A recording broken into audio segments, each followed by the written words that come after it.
welcome back to the channel. My name's Adrian, and as Halloween is nearing around the corner, I'm going to carry on my reviews of horror, Halloween kind of inspired adventures or games that you can be playing on Halloween. Or any time of the year, obviously you don't have to do them on Halloween, but I thought I'd just carry on, have a bit of a theme for the week.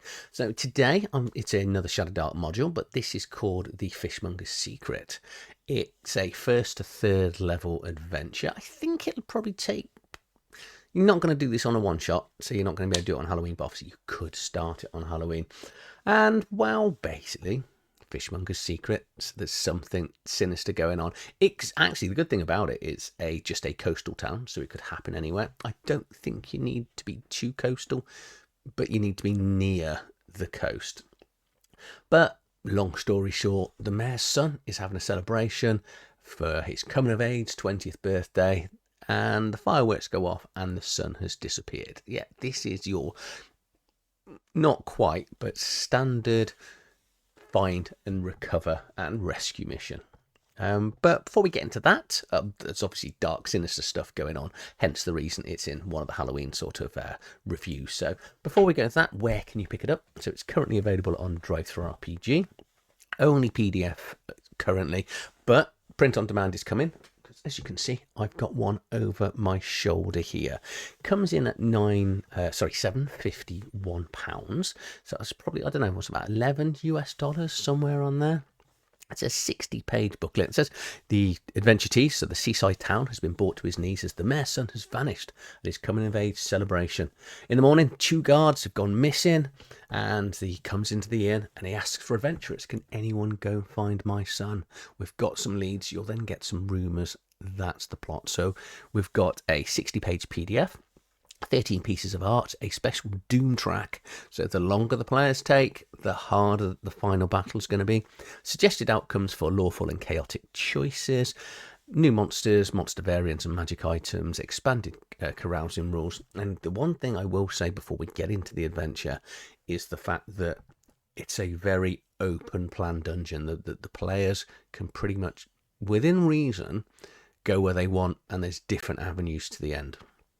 If you are going to pick this up, please do consider using my affiliate link. For full disclosure, Grim Games actually sent me a copy of this. I was sent a copy of this months ago and I was meant to review it, and then the problem is new stuff comes in and it got just put on the back burner. Then the other day, physical copy arrived and I'm like, right, let's go back to this. It's perfect timing for Halloween. So links will be in the video description. Okay, right, let's get into the book. So here we've got the front cover. It's a little bit fishy in essence, and we are going to find out why. But as we get into this, there will be spoilers. So obviously, if you are a player, realistically, and especially even a player of some of my live games, you might want to disappear because this will be ran at some stage. These sort of videos are really designed specifically for games masters. If you are a player and you do watch it and then you end up playing this, you're just not going to have as much fun. Oh, one thing I should say, you purchase just the book only.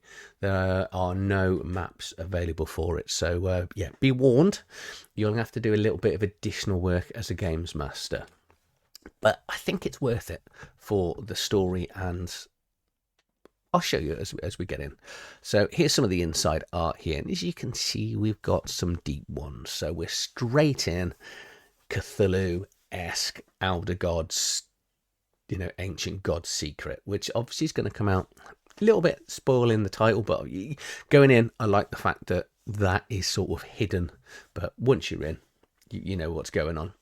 So here's the table of contents, not hyperlinked. It's a 60-page document. If you're getting it in PDF, you're going to wish it was hyperlinked. If you get the physical copies when they're available, it's obviously you can't hyperlink a physical copy. But we've got the introduction here, the Games Master's notes. There's a few specific things to bear in mind when you are running this. Random encounter table that gets tougher, which is, again, talk about that. Adventure background, kind of done it.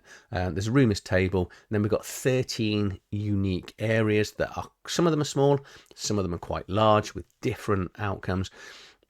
And then we've got the conclusion, returning to the town. 3 possible outcomes could have happened at the end. I'm not going to show the conclusion because you know, I tried to keep these as spoil free as possible. So there will be spoilers as we go through it. We then get the bestiary and then the carousing rules at the end. So here it is. It's written by Grim Games, aka Andrew Grimes. Probably may have pronounced that incorrectly, but we'll just skip along and pretend I said it right. And we've got the variety of different playtest facilitators, illustrators and stuff all on this left-hand page. So the Games Master's notes, it's for 1st to 3rd level. So I think the game wants you to start at 1st and you should get to 3rd level. You're going to want 4 NPCs, PCs in there. It will be significantly easier if the PCs know the primordial language, but there are certain things you can do, you know, think outside the box or think outside the character sheet. And it's, or the unnamed characters are deliberate, so you can use your own names in here. So dungeon areas 1 to 13. This is, it would have been handy if there was a key, which I'll show you as we get into it. But this special rule here, Doom. So every time the players rest, so like the overnight long full rest, you're going to add a plus. You're going to put a token down, effectively add one to the Doom track. You know, put, well, however you're going to run it for the Games Master. And it basically means when you roll on the random encounter tables, you're going to add +1 to the roll for each roll with each counter you've got. Also, once you get to area 13, spoilers, that's the end. For each counter, you're going to roll 1d3, and that's going to give some sort of bank of bad luck, so luck tokens, but the Games Master can use to do some additional things. The danger level of the map is specific to each area, and it's all dark unless otherwise noted, and all the creatures are dark adapted. Random encounter tables. So this is for one sense, so it's a d12, but it goes to 15, you say. Of course it does, because every time they get +1 of those Doom counters, you're going to roll it. So the first couple are nice things. I think it's the first sort of 3 or 4 give the players something good, but it does mean that as they do more rests, then they're never going to be able to get back to those good encounters, and it does get more spoily, and it's going to give them more Eldritch and cult type things that are going to go on, because throughout this whole dungeon, depending on the player's choice and whether obviously they can understand primordial, they're going to discover clues onto what's really going on. So the adventure background, a couple of key things in here. There is a fishmonger shop that is run by a one-eyed, really cantankerous, horrible, ugly, disgusting woman, and no one can really understand how she's so successful as a business. That's the key thing. We've then got Mayor's going to run a I should say everyone uses it because it's such a wonderful place. It's a very, very busy shop as well. And then on midnight, all the fireworks go off because the town is having a celebration for the mayor's son's 20th birthday. He's not seen. In the morning, 2 of the guards haven't come back, and the fishmonger shop hasn't opened. There's your plot. Comes into the inn. Any adventurers? They are adventurers sat in the inn. I like that because this kind of just, you know how some of these sort of one-shotty type adventures, players can actually decide not to, obviously they can decide not to go and help, but if they're adventurers, they should go and help. But it just puts them, you just stick them in the inn, any random town, ideally coastal, so it doesn't necessarily have to be, because they could ship in all the fish and stuff. That's absolutely fine. So you can build it in anywhere and then just go. You're then going to roll a d8 for each of the players and give them a random rumour, which I'd say one of them might give them a magical potion or potion of healing here. And then there's other things like, I wonder what those caves are doing underneath the town, and, people have gone missing over the years, that sort of thing, just to get the intrigue going. So now, as we get into the adventure, you're going to see the sort of layout. So we've got setting the scene. This is the sort of thing that you can tell the players and the Games Master, so the first bit, we've got this cave is dark, damp and musty. It smells of coppery, of dried blood. The air gets chillier as you progress. And each of the squares is going to be 5 feet. And this is the other thing that it kind of took me a while to work out. I would have liked a key, I think, because it does become obvious as you go through the map. So look at these 2 maps here. We've got A's, B's, this apostrophe here. We've got a 2 here, a 1, 3, some skull and crossbones and things like that. Now the A's and B's and these apostrophes and the triangles here, it becomes obvious that, these mean trap or something, and the letters actually mean stuff. But the numbers mean go to the next area. It should be obvious, but it took me a while. And I kind of think if you're going to have these sort of maps, just put a key in somewhere. I know when you're writing a game, it's obvious because you've written it. And not everyone finds things as obvious because, for example, here, we've got a 7 here. And you go, okay. When you do read it, it means they can climb down.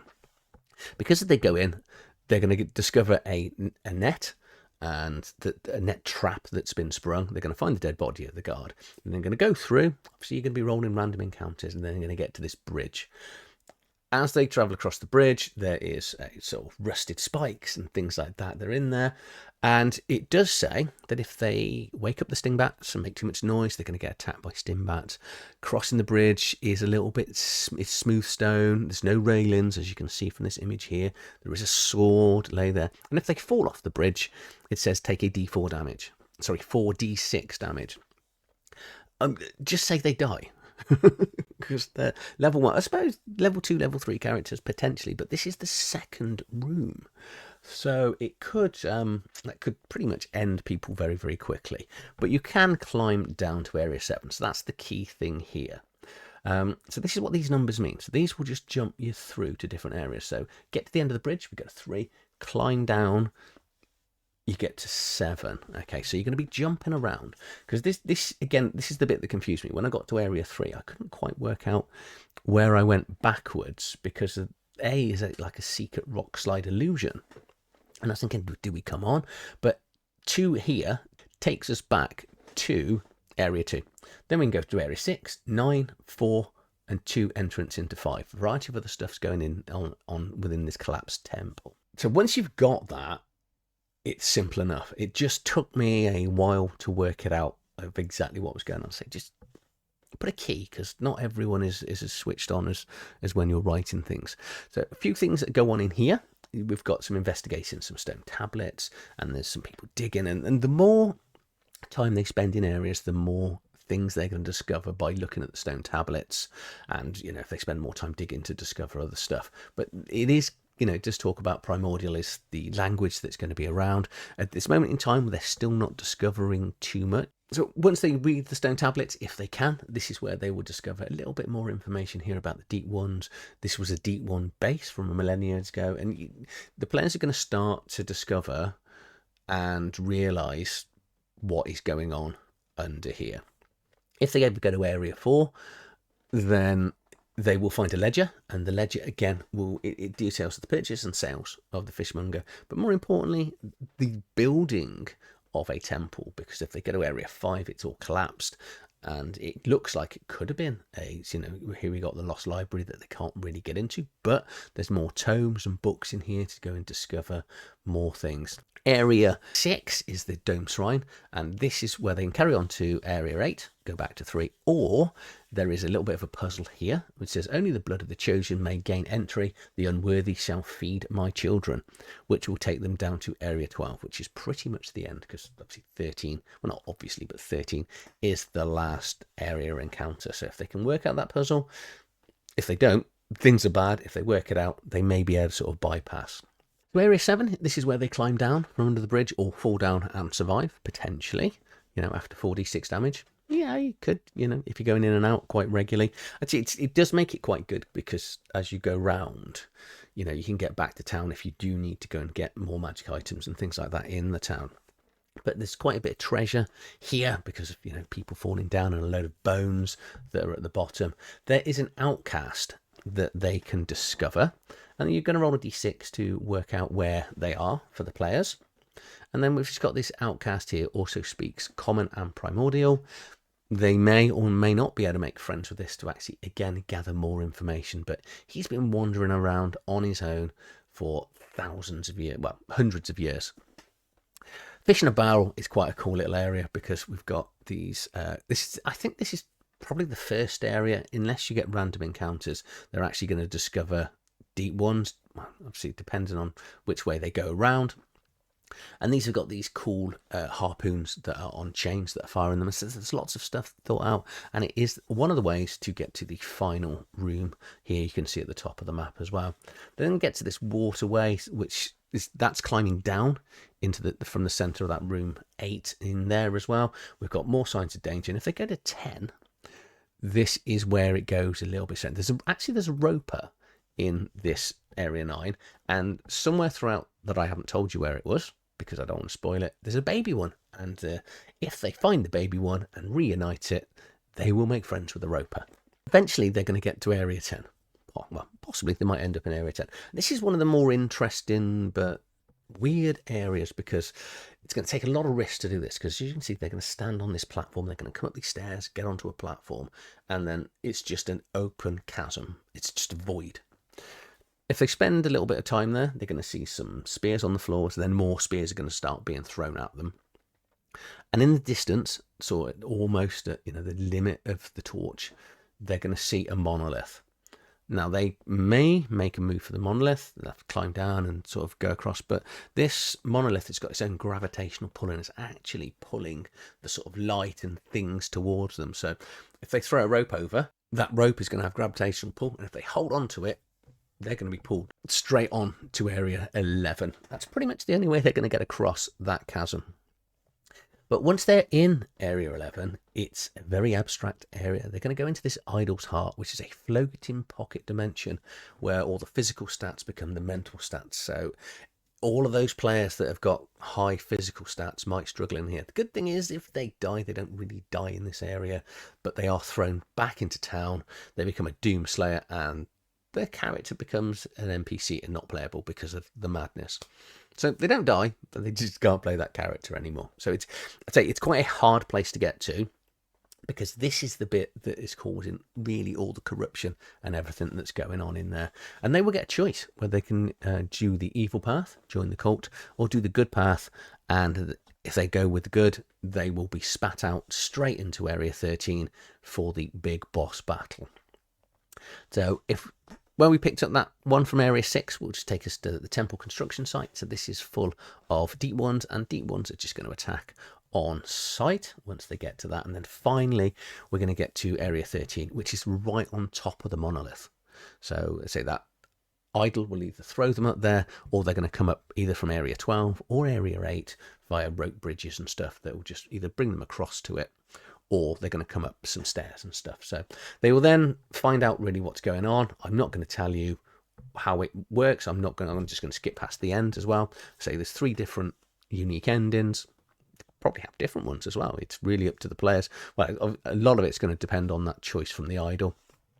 Then get into the bestiary section. One thing to remember in here, the book will make reference to a variety of treasures that some of the creatures are carrying, and I think I'd like them just, if the players can have something, it might make sense to have just separated it out. I don't know. And then we've got these things from the stars, which is the conversation they're going to have with that big idol in Area 11. The last few pages then are just additional carousing, or a change to carousing, which is always good to have an alternative for the carousing. Then we close down with some art here at the back of the book. Let me just jump back to me, and I'll tell you what I think. So I'm going to start with the negatives that I sort of picked up at the start.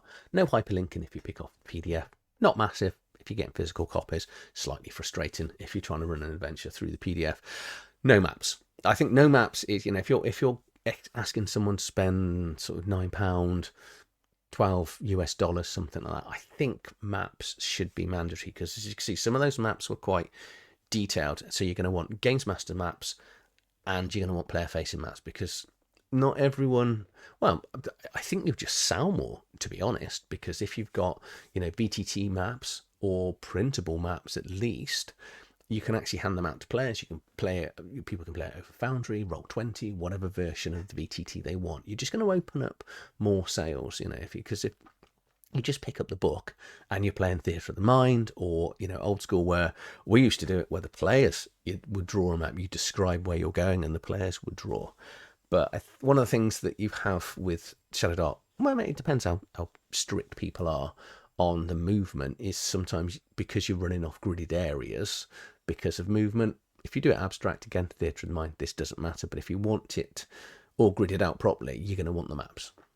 So that's my slight, those are my 2 niggles. But the adventure I really like. I meant to review this, when it came in, because I read it and I was like, this is brilliant. And then I got completely sidetracked, because I like adventures where players have got agency, and they have this is probably one of the most agency map encounters that I've ever played, because they can actually go wherever they want.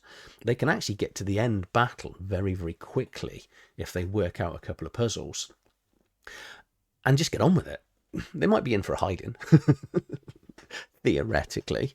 I like the fact that you can lose characters very early on. I do also really like the fact that, you know, depending on getting to that room 11 where the idol is going to be a difficult thing to overcome, and the players don't need to do it. But players being players, they're curious. You know, you put them on something and they see something in the distance.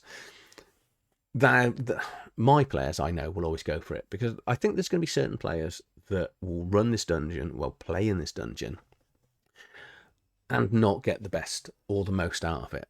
I know my players will, because all of my players are very nosy people. If you put them in, because there was that one, I think it was area 4, where it's got 7 different places to come off. Now, my players will go and discover every single nook and cranny. They'll go round it, and they won't leave an area until they've discovered everything about it. That's just how people work. You know, Shadowdark does lend itself to stopping people doing that because of the amount of random encounters you can roll. So they may move on quicker. So I'm really interested to actually run this with my group I've had for years, because I say they are really nosy buggers. If there's a door, they're going to go through the door. They just will. And if they can't get through the door, they're going to work a way of getting through that door. That's just them. They don't like not having full access and full knowledge. So they will discover all the secrets that go on in here, and I think they'll have a blast. But other players, you can get to that end quite quickly. I just like it. I really like the idea. And once you get to the end, and then the players find out really what's going on. Obviously, no, I'm not. I'm not actually going to tell you.